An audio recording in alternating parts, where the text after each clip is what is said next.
You might not think that a few simple words could make you crave McDonald's breakfast sandwiches. But if you listen closely to the sound of me saying McGriddles, McMuffin, you might be wrong. Ba-da-ba-ba-ba. Thank you for visiting ChristopherMedia.net. Check out The Projection Booth, Wednesdays on iTunes and ChristopherMedia.net. Christopher Media, let's make some noise. Should we have a series of hand signals, Aaron? For what? We're recording. Oh, so You look like you're doing something. You ready to go? Like live. Yeah, I am ready to go. All right, gang. Here we go. Christopher Media, let's make some noise. From Asthmacore Studios near Detroit, Michigan, it's Unregimented. Gangsters, what's up, guys? Show 113. 113. 113. Oh. I just read that it's the 30th prime number. Ah. Nice. And also what you dial if you're in Indonesia and your house is on fire. Oh, interesting. Great one. One for the ages on tap today. I'm Chris. Yes. I'm Aaron. I'm Jay. I'm Scott. I'm Thurgood Marshall Mathers. Oh, yeah, Thurgood Marshall Mathers. Our legal analyst for the day, Thurgood Marshall Mathers. Yes. And hey, Pleasure thanks to for be here. having me again on here, guys. I was on the Weedsman one before, but Yeah. Welcome. Scott Boyink, Thanks for coming. Welcome to proprietor of Hype Ignition, and I just killed all their coffee too, so we're gonna have a little. Make more. Bitch. friend to musicians, Couldn't do that before. maker of we started T-shirts, I speak musician maker of Yes. T-shirts. fluently. drinker of coffee, smoker of cigarettes. Actually, Thurgood was just mentioning how much he liked this shirt. Oh yeah, do, well, actually. he'll get one. Yeah. Detroit pretending shit's all good since 1701. 1701. All What right, it says? Yeah. Available at hypescreenprint.com. Oh, yeah. there you go. And it's like the a city emblem. Yeah, it's an emblem. Yeah, Yeah. that was the word I was looking for. Thank you for listening, liking, and sharing Unregimented on Facebook and following Unregimented on Twitter at UnregimentedPod. If you like Unregimented, please tell a friend to visit ChristopherMedia.net. You can subscribe to Unregimented on iTunes for free just by clicking through the iTunes banner at ChristopherMedia.net. You can also show your support for Unregimented when you buy something on iTunes just by clicking through the iTunes banner at ChristopherMedia.net. It won't cost you anything extra, and it shows your support for Unregimented. While you're on iTunes, please remember to write a review and rate Unregimented 5 stars. Just click on the iTunes banner at ChristopherMedia.net. Android users can listen to Unregimented for free at ChristopherMedia.net by clicking on the Stitcher radio player on our homepage. You can also listen to Unregimented for free at TuneIn.com or by downloading their free TuneIn radio app. Don't forget, you can always listen to Unregimented for free across any platform just by going to ChristopherMedia.net. Make sure to check out all of the podcasts on ChristopherMedia.net. Mondays and Fridays, you have Unregimented. Reach us at UnregimentedPod on Twitter. Tuesdays and Fridays, you have the Weedsman Podcast. Find those guys at the Weedsman420 on Twitter. Wednesday, you have the Projection Booth, projection-booth.com, or at Pro Boothcast on Twitter. Saturday, you have the Captain's Table at Captain's Podcast on Twitter. You can also check out one of our new shows, well, new to us. It's the Ugly Club Podcast. It's another movie podcast, but these guys go with more of a theme each week rather than just one movie. You could check them out at Ugly Club Podcast on Twitter or uglyclubpodcast.com. If you like Unregimented and want to show your support for Unregimented, you can donate to Christopher Media by clicking through the PayPal button at ChristopherMedia.net. If you use Amazon.com, please click through the Amazon banner at ChristopherMedia.net and bookmark the link. It won't cost you anything extra, and when you buy something, you will show your support for Unregimented. If you're looking to launch your own website, please click through the HostGator banner at ChristopherMedia.net. That's who we use to host Unregimented. When you sign up for HostGator by clicking through the banner at ChristopherMedia.net, you are helping to support Unregimented. From WHYY in Philadelphia, this is Fresh Air. Yeah, no. Well, I guess we should. No, this would be dirtier. Yeah, well, yeah. Welcome to LA Sky. This is Detroit. This is called Jason Filthiest Krelk is an Air. angry man from Roseville. We don't mention my who last beat name. another man with a table egg recently. I didn't He wrote listen about to it in his new memoir, my published by last Simon and Schuster. My last violent encounter was a bitch slap. Oh yeah, right. That's 7-Eleven. Give or receive. No, it was actually I gave one at Speedway. Oh, Speedway. Yeah. Anybody in particular, or just Dude random was people? fucking with me. Like grab me by push me, grab me by my hoodie and shit. I was ignoring him, totally ignoring him. Why was he doing this? He was standing in the doorway when I was walking in, and I said, "Excuse me." He had his hand in the door, and I grabbed it slowly to not be a dick. I said, "Excuse me." And he's like, "Fuck, excuse me," blah blah blah blah blah, and fucking followed me back to the cooler. Followed me back to the cooler the whole time. He's in my ear barking and grabbing at my hoodie and shit, and I'm like, I'm not doing nothing. I'm just I didn't say anything. I was ignoring him. It was driving him nuts. So finally I went up and I paid for shit. And the girl behind the counter was like, give me big eyes because I'm a regular at that Speedway. They know me. Give me big eyes, and I just went like that. Don't worry about it. And I turned around and I walked out the door, and he shoved me. Charming. Well, when he shoved me, I spun around and smacked him upside the head with my big-ass mitt and bounced his head off the door frame. What is the 5 fingers? Say to the face! What? Slap! And I got in my car and I left. I don't blame you. And I had to go to 7-Eleven, and he followed me. And I just went into 7-Eleven, and I told the guy, I'm like, you're going to want, when I was in 7-Eleven, because he was outside yelling at me through the window. I told the cashier, I'm like, you're going to want to call the police. I'm not walking outside till the police are here. You got to call Sting and Andy Summers. And they showed up because the girl at Speedway called. So they showed up just a few minutes later. So he's outside yelling at me through the glass, and the police show up. And I'm not doing shit. I'm in the store buying stuff, whatever. Right. So they're dealing with him. I walked outside, got in my car, and I left. Do you know if he got no got idea. The free car ride? I have no idea. I left. I was like, I'm fucking out of He here. could have talked himself into a free car ride. Yes, he I could have talked him into a free car ride, but I didn't. I was like, whatever. I didn't. Hey, that's self-defense. You could have possibly talked yourself into a free car ride. Yeah, officers are usually willing to comply if you want the car ride. Oh, right. Oh, totally. Yeah. That's I get. I'm very good at not getting the car ride. Smart I know man. how to talk to a police officer. Usually, yes sir, no sir. Oh yeah, I give my side of the story. Like I was at Micro Center a couple years. My wife was pregnant with my second child, and 7 months pregnant. Remember when you were telling me about this? I'm going to Micro Center, right? I'm carrying my 3-year-old daughter at the time. I had to think how old she was. She's wearing a freaking what is that? Snow White dress. Blonde girl with long blonde hair. She's wearing a Snow White dress. Little kids do that. Right. It's fine. I'm carrying her into the store, and I go to get to the door, and there's these pillars right in front of the door. Well, you got to walk between it. Well, I walked between there, and this guy bumps into me, and I'm like, I turn around, I'm like, you need to watch where you're going, because I'm. You're not a small dude. I'm like that, though, but I'm right. like that. Like, you need to watch where you're going. Like, right. come on, man. Like, give me the right of fucking way. I got a kid in my arms. And it's not that I was power tripping or nothing. It was just, I'm like, you know what? He's like, you need to watch where the fuck you're going. And he's just like 5'5", little, like, I don't know. He's Indian or whatever he was, Pakistani or whatever. But he's like, yeah, you need to watch where the fuck you're. I'm like, you need to watch your mouth, man. I got a little kid in my arms. She's like, fuck you, motherfucker, and blah, blah, blah, blah. And my wife, I turn around and I hand my daughter to my wife. And I turned around and I gave him a left arm, stiff arm, and he went sliding into a bunch. Like, they had a rack there, and he just goes slamming into the rack. His buddy goes like this. And I grabbed him and pulled him down. And I'm like, you want some of this too? And he's like, yeah. Well, I got up. I walked. I grabbed my daughter. I went and did my shopping. And my wife's like, we got to go. I'm like, we're not going anywhere. This guy's yelling at me through the store. He called 911. He's like, this motherfucker, blah, blah, blah, blah, blah. And so seven fucking cop cars showed up. Yeah. Because he's yelling, this big motherfucker, blah, blah, blah, blah, blah, on the phone. And it's like, so 7 cops show up. Yeah. And I made my purchase and was waiting in the store for the police to show up because I didn't want anybody having my license plate. I didn't want to get in my car and have the identification, Right. Because I don't want my license plate there. So the police show up. They walk in. I hand my wife the hard drive I just purchased. I walked up to the cop. I'm like, I guess you're here for me. Hit me in the face! The cop's like, so what happened? And I told him my story. He goes, well, that's not the story we're getting. I'm like, well, isn't that always the case? Right. And that was like, they just shut it down. I'm like, I'm just telling you my story, man. That's, and I'm like, so the guy's like, the cop's like, he looks at the other guy. He goes, can we just shake hands and agree to disagree or whatever? Right. And the guy's like, I'm not shaking his hand. And I had my hand out, and the cop's like, remember the case of the kayaker that was rowing down the river, dropping the F-bomb in front of women and children? Oh yeah. The cussing Up north, canoeist. yeah. And the guy canoeist. put his hand out to shake my Right. hand because that was all the cop had to say. I'm like, have a good night. And I left, and the cop was still talking to the guy when I left. I walk outside. There's like 2 more cop cars out there. We just stroll the car and leave. So my first job out of law school was a clerk. How not to go to jail. Yeah, well, I'm a clerk. And I committed assault, and I didn't go to jail Well, twice. Folks. When you're the calm one, the police generally tend to believe you. Right. And they have Yeah. reasons to. Yep. So the first job out of law school was a clerk.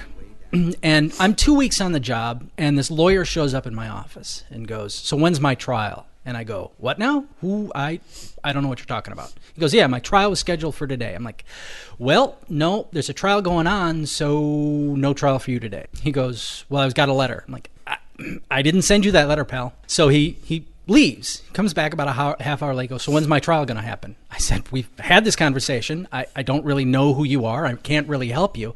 Let me talk to the judge." That's not going to happen either. People just don't get to talk to judges. No. You just be like, "Hey, can I talk to you, Mr. Judge?" No, that's not how it works. No. They tend to value their time. Yeah. Yes. So access. So I leave my office and I have to go do something in the courthouse. That's a goofy type of person, by the way, to be a judge. They're weird. Judges are weird. Hey. Some of them are really cool. I got a judge in the family. Cool. I'm not saying they're not cool. I'm just saying they're their own breed. They're used to being deferred to. Yeah, right. So this lawyer comes back into my office and he manages to catch the judge and convince him that he's got a witness that he's flown in, that he needs to get testimony on the record. So the judge says, "Fine." Right.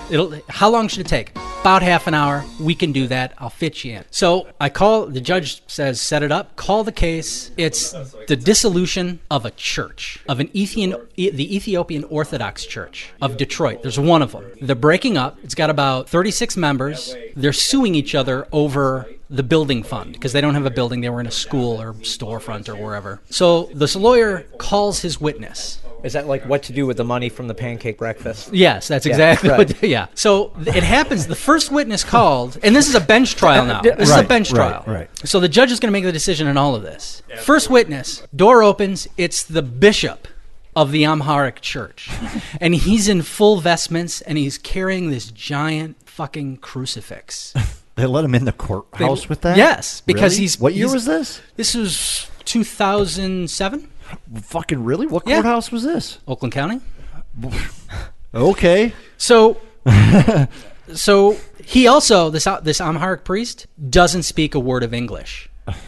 So we're supposed to take testimony from a guy who is nonverbal in English. I mean, and no translator. How do you get? So we snag one of the people because the courtroom is filled with the church. Right. All the members of the church are there now. For a half hour. Yeah. So we snag one of them, swear him in as a translator, and throw him in the witness box next to the priest. First question out of this lawyer's mouth, and this is a contract case, division of property.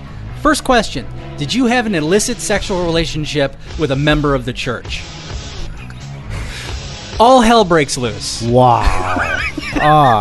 Wow.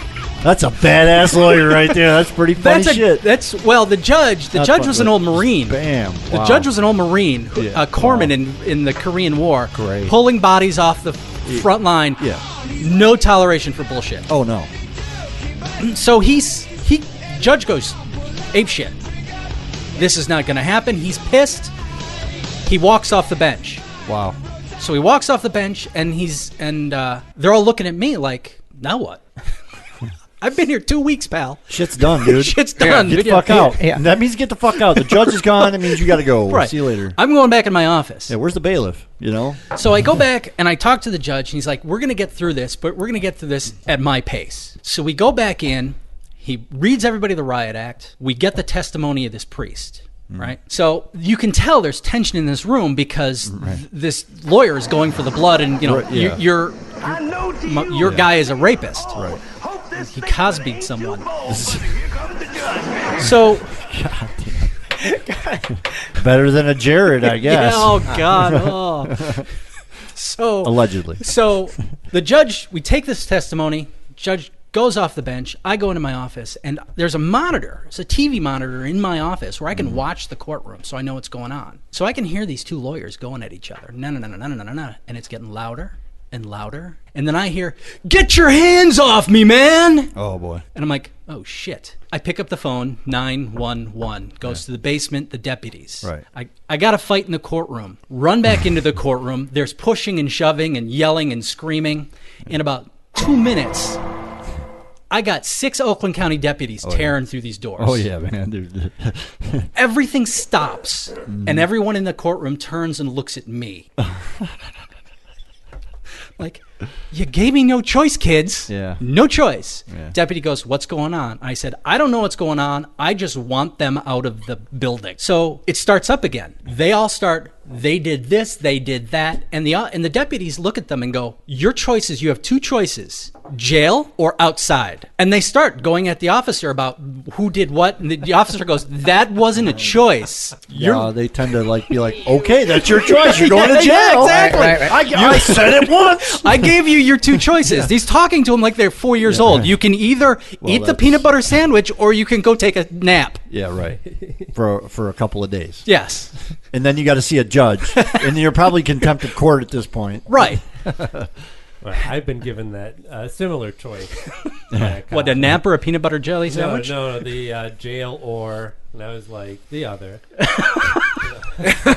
Mine was jail I or pick, hospital. I'll I was leave. like, I'll go to the hospital. And that's the last thing I said to the cops. As the guy who's talked to the guy through the glass on the phone, yeah. and when they talk to me about the cockroaches in their cell, I'm telling you, always take the non-jail option. Yeah. Dude, I work on the video conferencing systems for the what do you call it? When they call into the video conference into the jailhouse. Oh, yeah, okay. Yeah, the judge doesn't. Yeah, you don't have to. Livonia, right? They don't bring them over. They don't transport them from jail. Oakland County does that too. Yeah, Detroit does that. Skype in. No, it's a private phone. It's it's video conferencing. It's closed caption TV. Or yeah, the judge isn't even wearing pants. Yeah. So yeah, I've been in the courtroom when that shit. I've seen judges. You want judges in pants. I assure you. Yeah.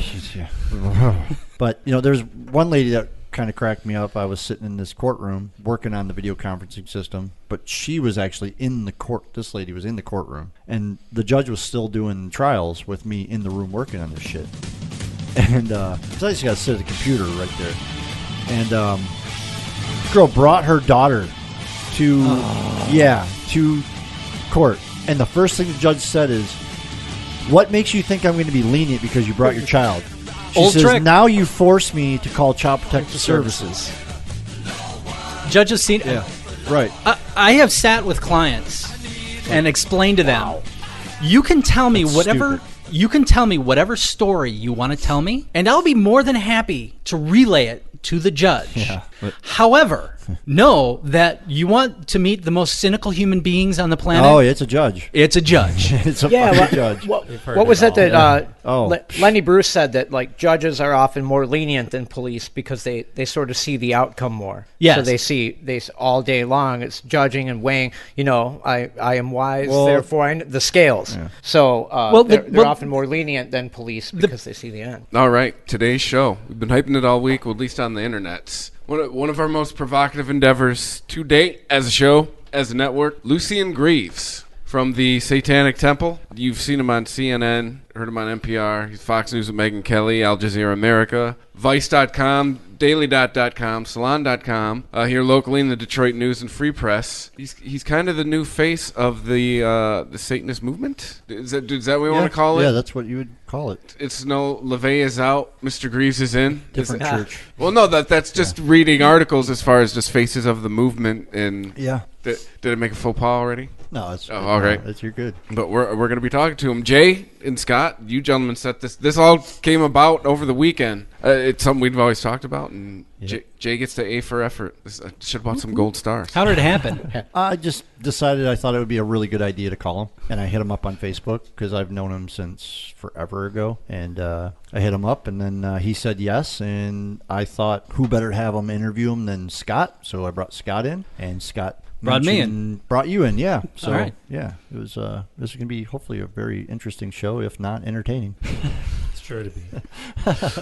Yeah, we invite you to keep an open mind. You hear us on the show. We're big purveyors of personal liberty, so to speak, of everyone having an equal time, equal forum. Does this mean Megyn Kelly for your next guest? Is that That'd be awesome. No, man. absolutely. I would love it. Sure.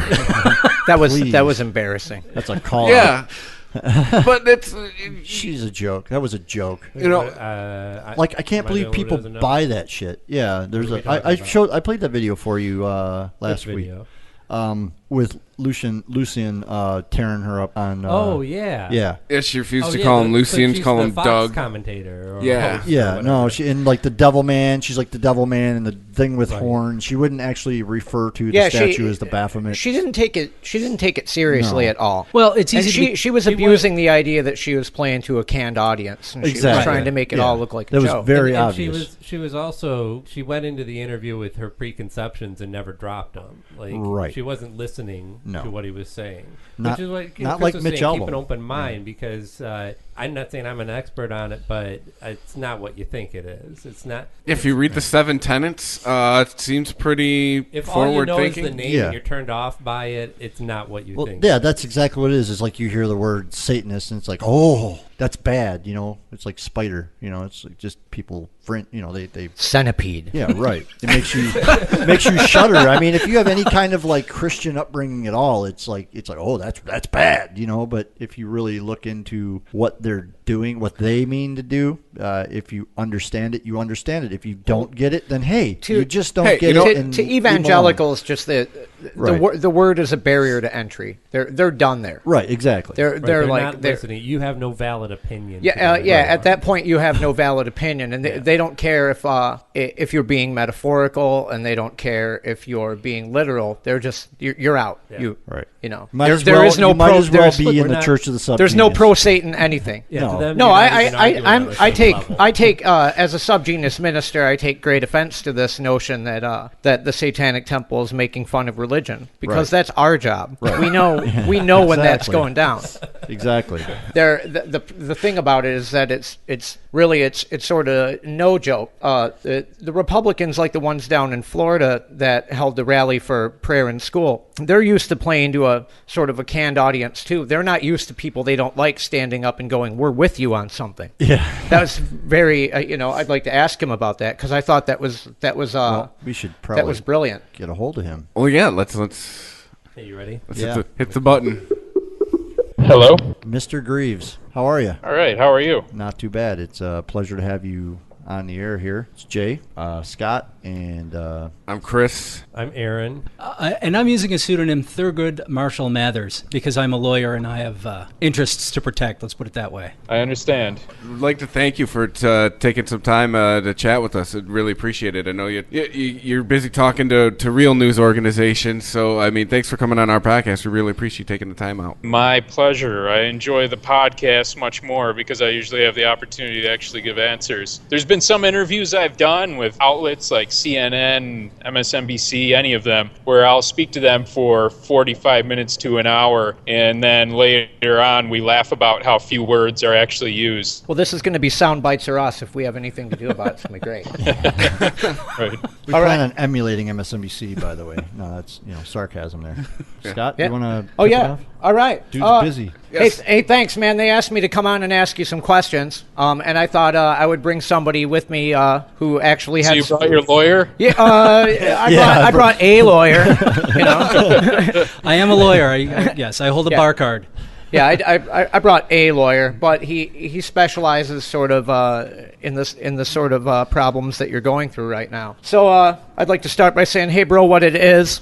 And thanks for being here. And, I heard about this when you first started getting it going. But the first big thing was the rally down in Florida in January of 2013. So Yep. what we were talking about before we called you in was the fact that that was such a sucker punch to the right because they're used to sort of taking that issue and running with it and not having anybody that they don't like also standing next to them saying, great, we want our kids to pray to Satan. Right. And that was the first time you started gaining some real national media attention with this. What was it like going down there as like to start with and just pushing a button like that out of nowhere? Well, we thought about it in advance. You can see that the Satanic Temple has changed since then too. The Rick Scott rally was somewhat disingenuous as we were putting forward this idea that we were actually in support of Rick Scott, in support of the Senate bill he had put through that essentially allowed for prayer in school. So, that really was more of a prank and more of satire.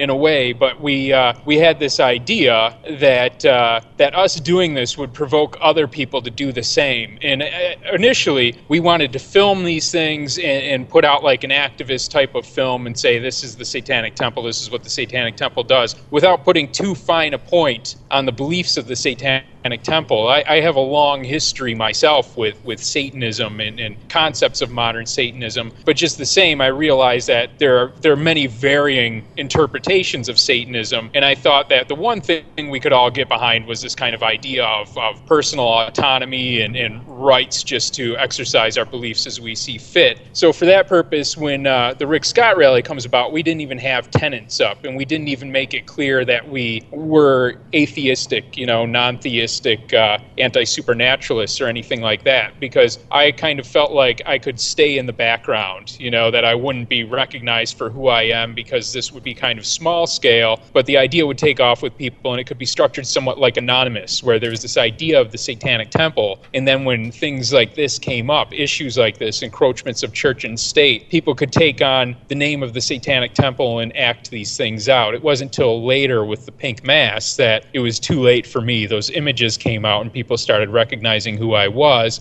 and then we actually incorporated as a religious organization. So then, now there's that balance to be between having an organization that allows for the maximum autonomy within chapters, but also has a certain amount of control, so we don't have some fool completely ruining the name or the branding or the label, or discrediting the Satanic Temple from something that's completely out of line from what we believe. Right. Did you ever get any actual response from the Westboros? I mean, you did bait the most famous wacko church in the country. Yeah, they did give us the satisfaction of making one of their famous flyers that was aimed at us, and they really love Twitter, so they've always been happy to express their outrage against us and engage in little flame wars on Twitter, which is just delightful to me. And when Fred Phelps was dying, I got to deliver a pre-eulogy, essentially saying we'd be better off without him to Vice, which I can only hope I did read that. That was reached fantastic. that frail old man's eyes before he passed on. Has the Westboro Baptist Church ever threatened any litigation against you? Because that's their main source of income, is that they like to go into places, provoke, not be allowed to put on a rally, and then they sue the municipality under First Amendment grounds. Right, and they've gone all the way to the Supreme Court and won, and as well they should. I would defend their right to free speech also, and for that reason, when I was in Boston after the marathon bombing, and people were putting forward this petition saying that they wanted the government to intervene and prevent the Westboro Baptists from arriving in Boston, I thought that was wrong. You can call it an abuse of free speech or whatever, but I would rather know the assholes for who they are than censor them. And I feel our response was better. We brought to them mockery, and we were even mocking that position they had brought to the Supreme Court, where they were saying that what they were putting forward were items of belief, and as such, their religious belief was inviolable, and they were free to believe as they willed to believe. And with that in mind, we were saying that we believed that our ritual in Mississippi, where I put my balls on his mother's grave, turned her into a lesbian in the afterlife, and being that our belief was inviolable, regardless of what they said, we were free to believe that they believed that she was a lesbian in the afterlife, even though we don't believe in the supernatural and ourselves did not believe that we had actually converted her into a lesbian in the afterlife. Right. I mean, do you find people actually get what you're doing, or do they just give you a blank stare and move on, or worse yet, scream at you? I've got to say, this hasn't been as predictable. The arc of the Satanic Temple so far as predictable as I might have thought. In the beginning, especially when it was coming out that it was me, that my image was on these things, it felt like suicide to me, because I thought we would never be embraced by secularist organizations or anything, at least not publicly, that they would appreciate what we were doing, they'd appreciate the questions that we were bringing into litigation, but that we would be eternally demonized by everybody, even people who, actually disagree or did agree with us in the background. But this past year, however, I've done lectures nationwide for organizations such as American Atheists and other secular humanist groups and those kinds of things that have openly embraced our form of activism and have been very receptive to the idea of non-theistic religion. Because I don't go in there and play the atheist card even to the atheist crowds I speak to. I don't give them the benefit or the comfort of saying that I actually don't take this seriously as a religion. I do. I tell them I just don't feel that religion needs to be intertwined with superstition inextricably, and they seem to accept that. And I'm really quite impressed with the progress that's been made and the level of acceptance we have. I just did a talk for the Secular Student Alliance in Columbus, and when I got there, I didn't even realize that I was the keynote. And I was just amazed at how many people had come to see me. And after I spoke, how often I was besieged by a crowd of people who wanted autographs or to ask me questions or whatever else. So I really can't complain for the most part. When you say the church is anti-supernaturalistic, what exactly do you mean? Is it just pure atheism, or are you taking an agnostic position? Well, I mean, atheism always has an element of agnosticism, I think. If you're thinking in truly scientific terms, everything is a matter of probability. And there's a nod to that even within our 7 tenets when we say that, the written or spoken word should never trump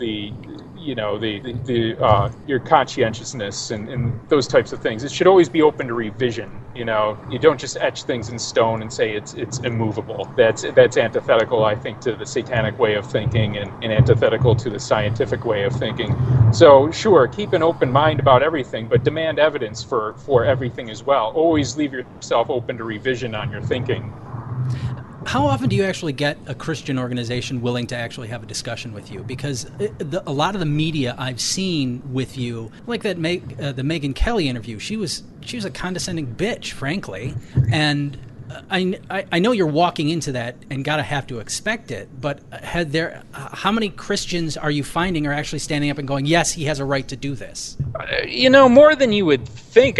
More than I would have thought. But of course, there is that backlash, especially in Detroit right now. Just this infuriating ignorance and this refusal to learn what we're actually saying. And we get these people who don't understand what we're doing. They really think it's strictly about being an atheist or secular activist, and that the Satanism part is just a provocation, that it doesn't really mean anything to us. It's just for the shock value and just a way to insult the Christians or whatever else. And that's not really the case. And I think even seeing the disputes that happen, like even in Detroit, I think should be an indication to people about how we can't back down on having the right or ability to put our own values on these symbolic structures. We should be able to revise the narrative as we see fit that's been forced upon us in this culture from an early age. I don't think there's any good to be gotten out of preserving the idea of Satan's minions on earth, the satanic cult threats and that type of thing, because we see where that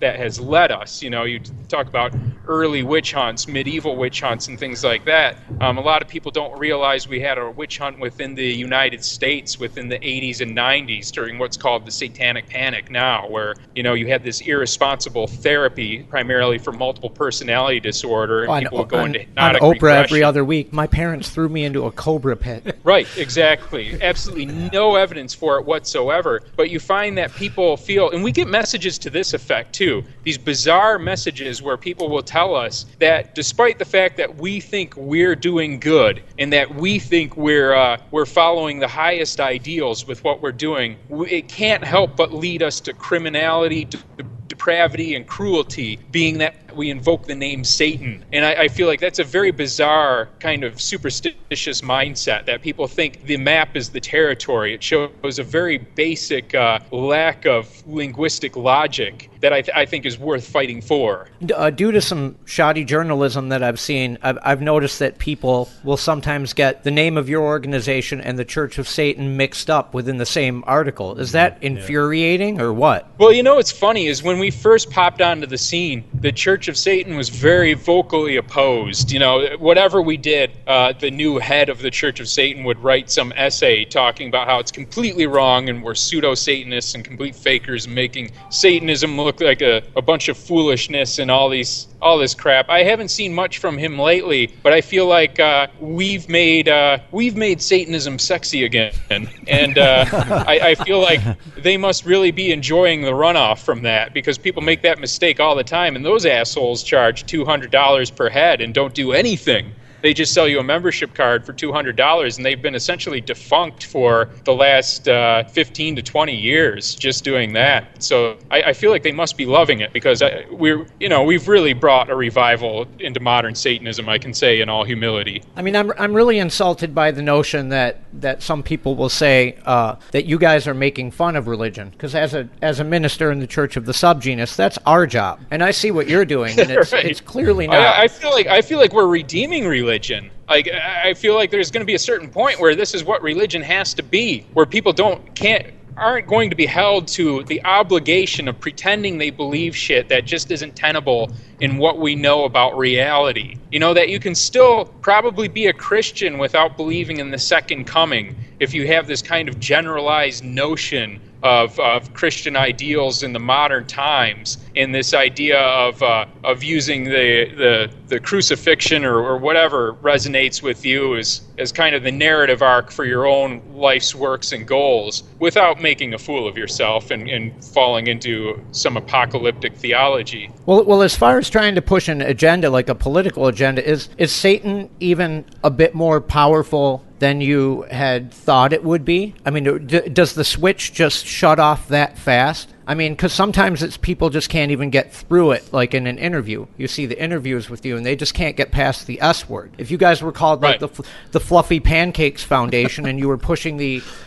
same, or if you were trying to get a statue, a privately funded statue of Vishnu in Oklahoma City, do you think that there would have been this much outrage? Oh, no, absolutely not. That's also what renders the question insensible when I do some of these secular conferences or whatever, and some people can't get past that, and they say, well, couldn't you just call it something else? You would have much more of an audience if you could just call it something else. And I think, are you serious? We would have never gotten this far on this little income and this few of people that we started with if we were anything else. I mean, it's not, and like I said, it's not just for the shock, it's not just for the just to rile people up and insult them. It means something to us in the metaphorical context. It really it sets the tone for everything we do. But also, I just feel we would have been completely ineffective in the way that in cases like Oklahoma, if it were anything other than a satanic monument, as you said, there wouldn't be that uproar. And in that case, the uproar is good. It really forces them to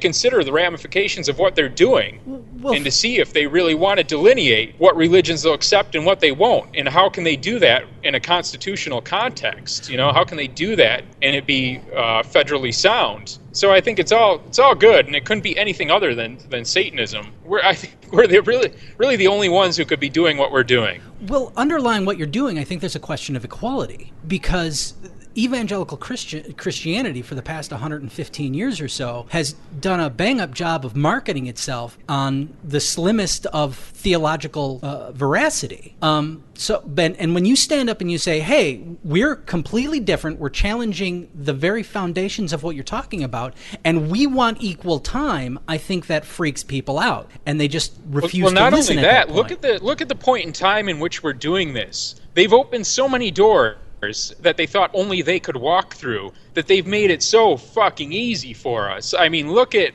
the Religious Freedom Restoration Act, and look at Hobby Lobby. Yeah. People question our sincerity, and they question the legitimacy of non-theistic religion. They question everything about us. But if you look at a case like Hobby Lobby, you see that none of those questions were posed to Hobby Lobby. Like, if they're going to ask us, where exactly in your beliefs does it demand that a woman have the choice as to whether she has an abortion or not, I think we have a much stronger case when our tenants say the body is inviolable subject to one's own will alone than Hobby Lobby does, trying to find scripture justifying the idea that an employer shouldn't have to pay for contraceptives for their employees, you know? So, I mean, they were obviously trying to broaden their own rights without any thought as to who else that might work for in a pluralistic society where these things are broadly applied and can't be used in a discriminatory fashion. So it'll be really interesting to see how our Missouri lawsuit plays out. But if we're going to be rejected, and I'm sorry for your listeners, we haven't actually talked about this yet, but in case anybody doesn't know, we're suing the state of Missouri, both a state suit and a federal suit. We're suing against their abortion restrictions because a member of the Satanic Temple went in to terminate her pregnancy, and she was given this informed consent material that contains propaganda stating things of matters of religious opinion, such as that life begins at conception and that aborting a fetus is the death of a single unique human being and those types of things. And there's a 72-hour waiting period that goes with that informed consent material in which the woman is supposed to consider those materials. As we find those materials scientifically unsound, we felt it violated our tenet that demands that we make our choices based on the best available scientific evidence, and that the body is inviolable subject to one's own will alone, that this was her choice. So, you know, she handed them a waiver that we had, when she went to Planned Parenthood, she handed them a waiver that stated she was exempted from these informed consent materials in the 72-hour waiting period that's subsequent to it due to her religious beliefs. She was denied, so we instantly filed suit against the governor and the attorney general of Missouri, and then later followed up with the federal suit. Well, Planned Parenthood's in some shit right now. Well, once again, it's just when you get dogma involved with government, it just never, to me, that's just never a good thing ever. Actually, to clarify, Planned Parenthood's not in for some shit because we didn't actually sue them. Planned Parenthood was only allowed to act as they responded because of the state laws. So we're suing the state. We're suing the governor and the attorney general. How far in the litigation are they?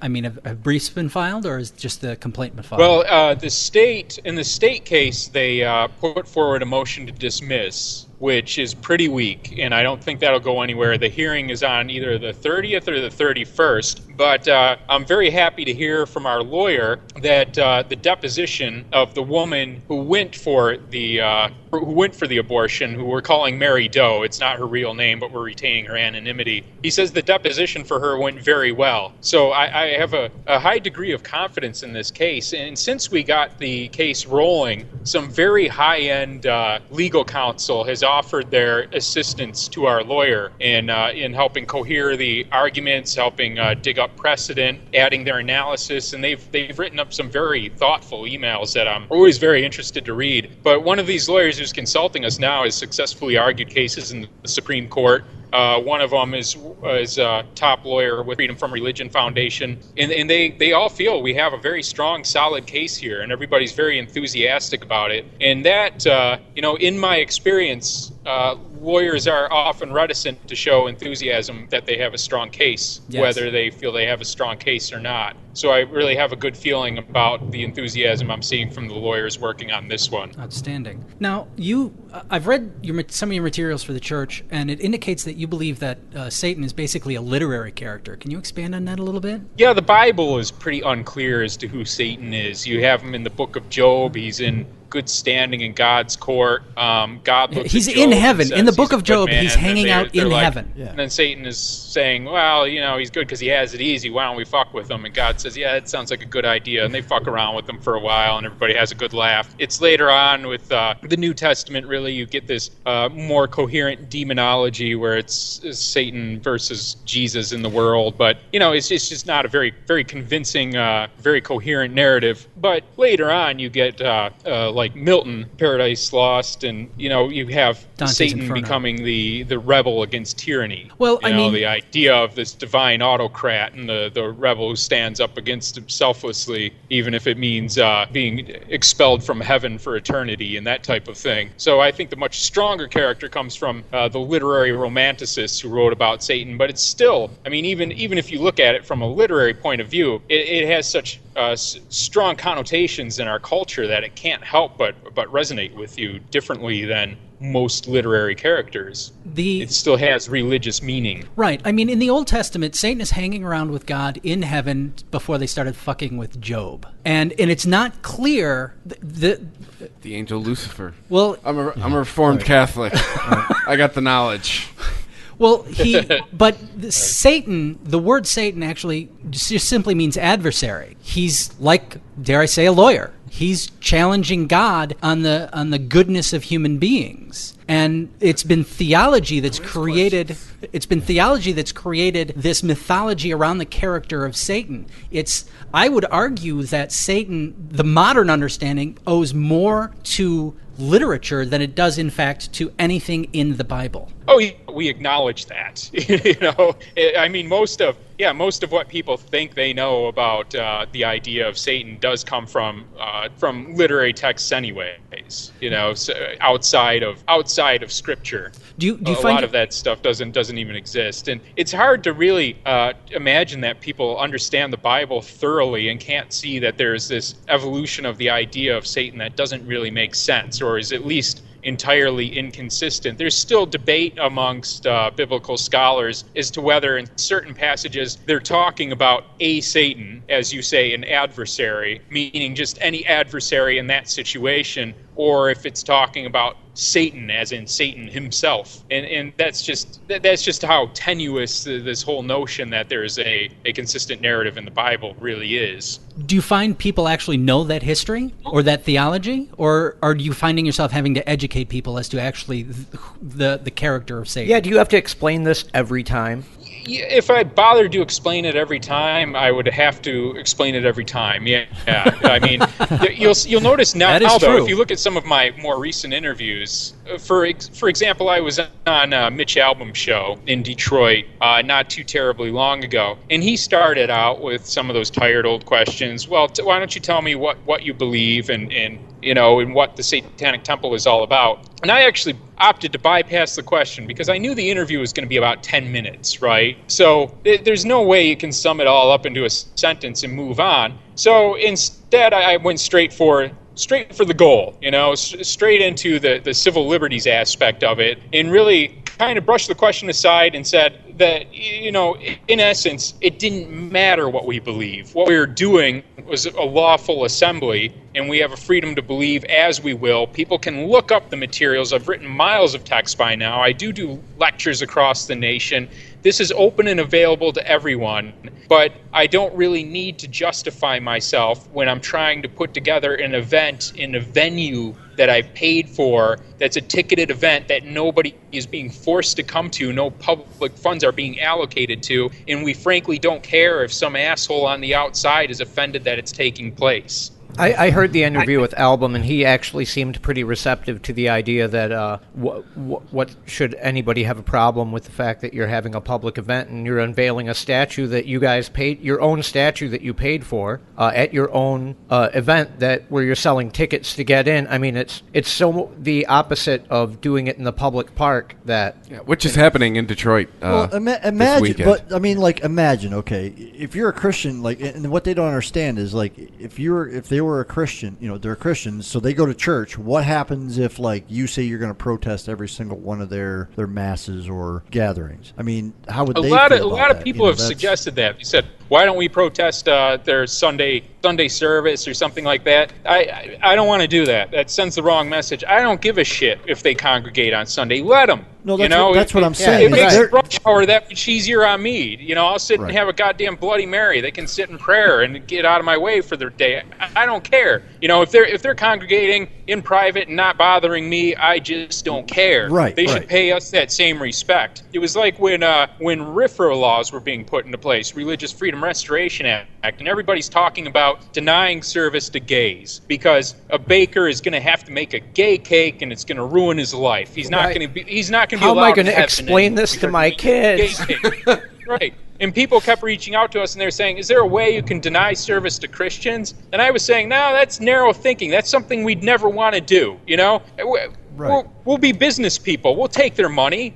Fuck them, Right. We're going to do this better. We're going to put forward our affirmative values. And now you see we're leveraging RFRA argument for reproductive rights, and that's what we're doing in Missouri right now. That's a RFRA argument in the state case. We're using the state's own RFRA law to leverage our case for the reproductive rights. I think that's thinking about it in a better manner. We shouldn't worry about them and worry about how we can mess with them or how we can limit their rights. Let's think about what we want to do to our benefit and how the laws that they put forward to benefit them benefit us as well. I think that's really the key to what we're doing. That's really what's made it that much more effective, is that we haven't worried about them and we haven't tried to shut them down, and we never will. Outstanding. No, right. I understand that. But I mean, like, I wish they had I wish they would understand it the same way you do. Like, okay, we don't really believe in what you believe in, but you get to go to church whenever you want to in your privately paid for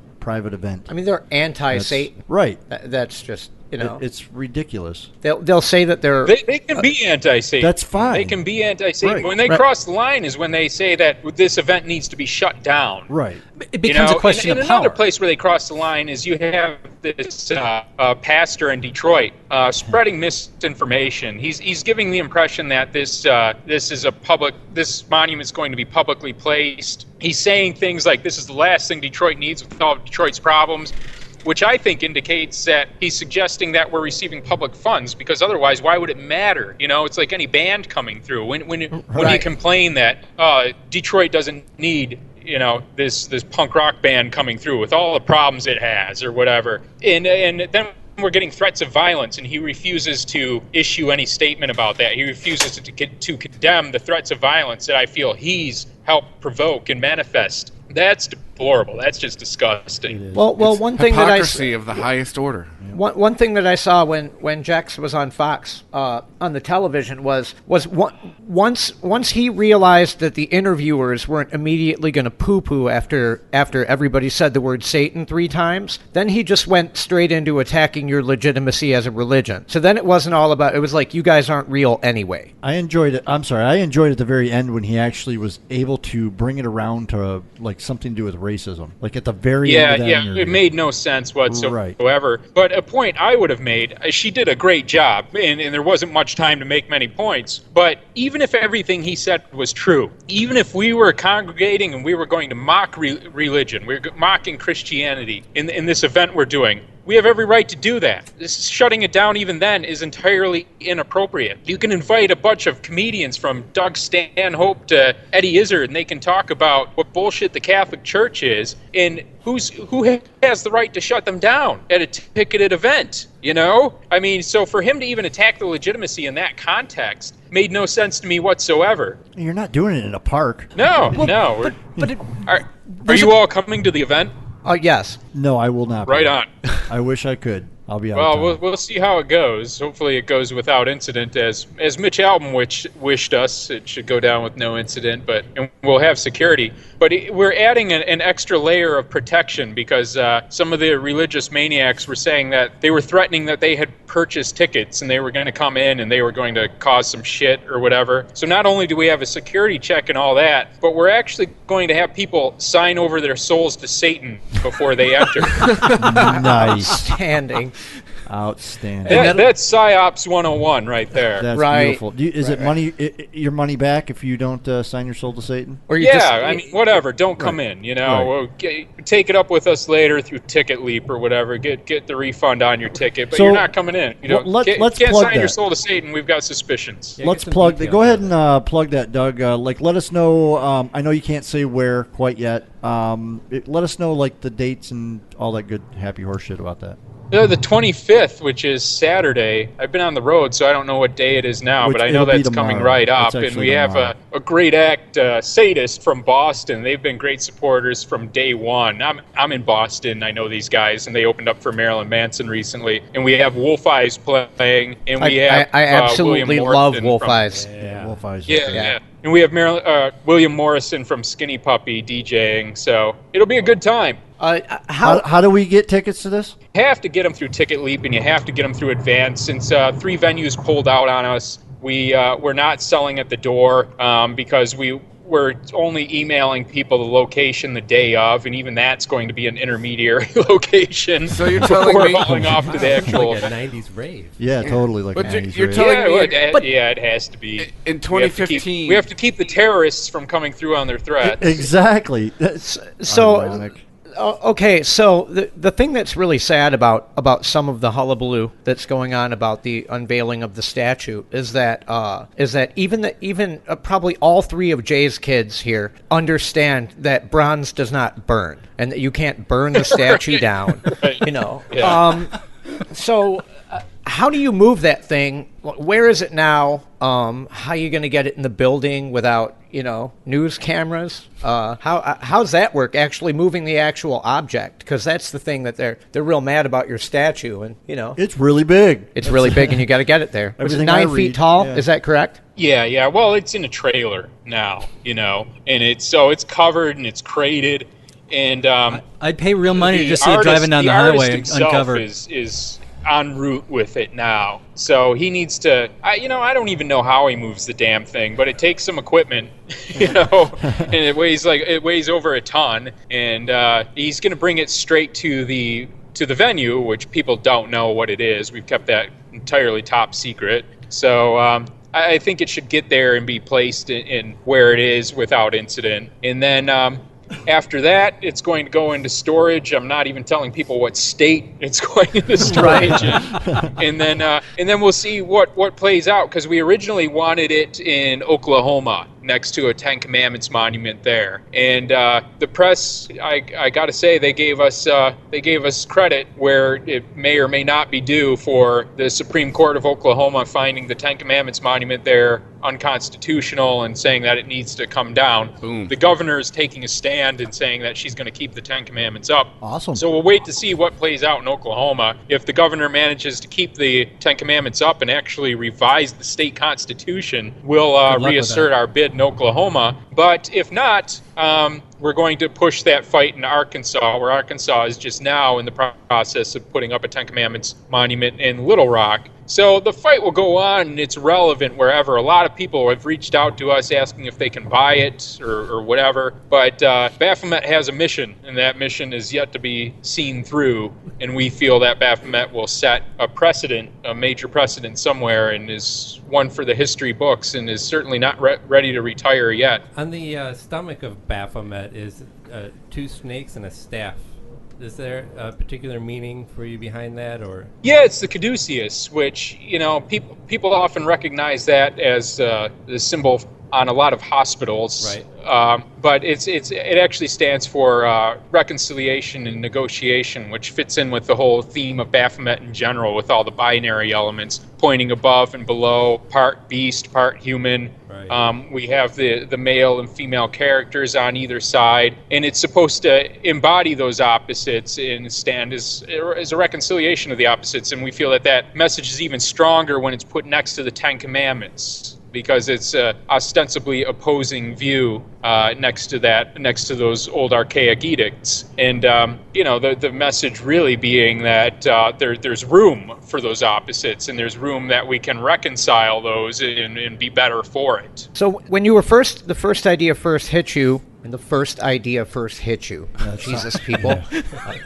When you first got the idea that you guys were going to put a monument somewhere, and you were doing your preliminary research on how do we put a monument up, did you find any evidence that other people around the country had been turned down, for petitioning to get a monument up? Have there been wacky groups? No, has anybody blocked a Buddha or a Vishnu anywhere, or? Well, there was I don't know about monuments being turned down, but there was a precedent in I believe it was Bradford County, Florida, where there was a Ten Commandments monument up at a courthouse, and American atheists offered an atheist monument, which, atheism itself doesn't really have a great aesthetic. Yeah, right. But, it's just not There's very no pop. sexy. There's no pop. Right.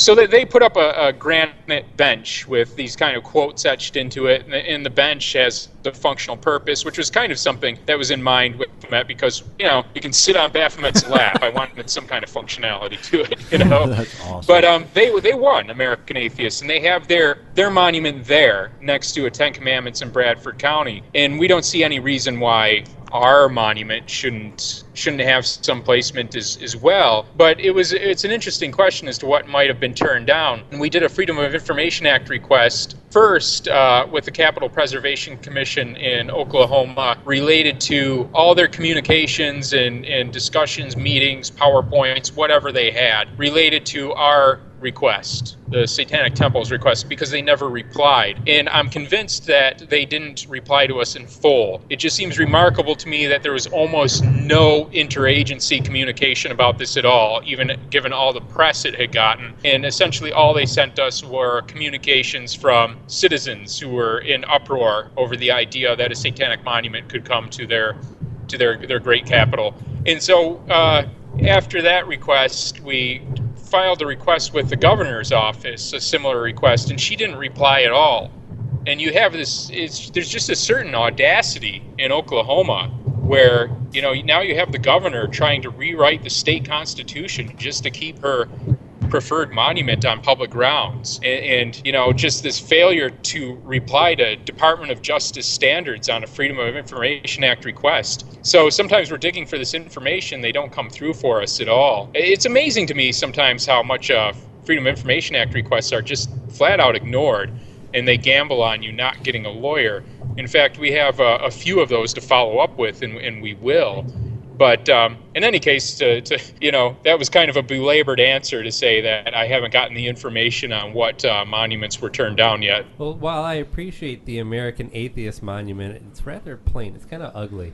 The cool thing about the Baphomet is it is really beautiful. It is piece beautiful. of art. Yeah, it is beautiful. I Well, mean, what's also interesting about that is how people see it. You hear people like you look at it and say it's beautiful. This is a great work of art. And I think a lot of people coming in without a whole lot of cultural baggage to tell them otherwise will just see it as a beautiful work of art. And that's kind of something we were indicating by having the children looking up at Baphomet. They're looking up in purity, for lack of a better word. It's just an interesting, beautiful creature that they're seeing because their minds are clear of superstition and devoid of this irrational background, this fear-mongering background. And then you hear these other people who look at it and they have all that kind of background. They have all those preconceptions and they say it's hideous, it's demonic, it's monstrous, and there's absolutely no way that citizens should tolerate this being on public property. And I think it's funny because I don't think they're just saying that. I think they actually see it that way, and they're just primed to see it that way. They're conditioned to see it that way.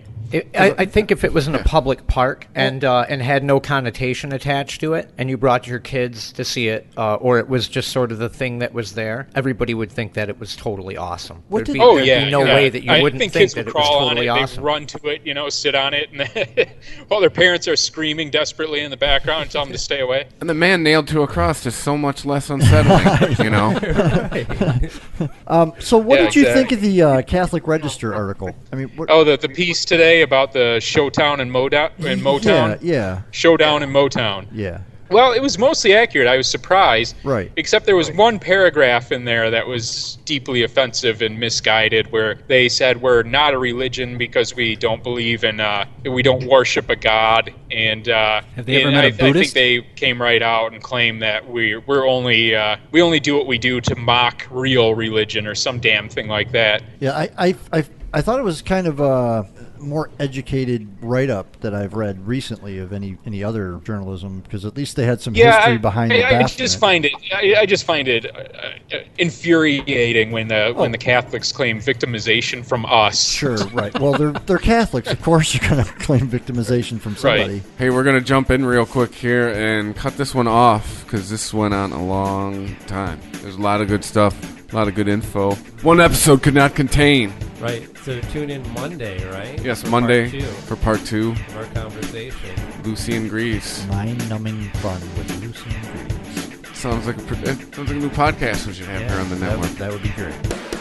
If you enjoy this show and want more people to know about it, head on over to iTunes, leave a comment, and rate it 5 stars. Make sure you like and share us on Facebook, and don't forget to follow us on Twitter. Just search for Christopher Media. Thank you in advance for supporting Christopher Media by clicking on the PayPal button and by clicking through to all the sponsors who support ChristopherMedia.net. Most importantly, we would like to take the time to extend an extra special thanks to you. Christopher Media could not exist without your support. Thank you for visiting ChristopherMedia.net, and thank you for listening.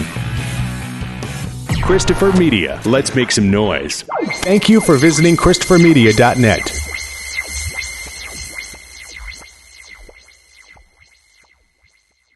The sweet aromas of the apple fritter, cinnamon roll, and blueberry muffin are hard to resist. So making it home without reaching in your McDonald's bag is no easy task.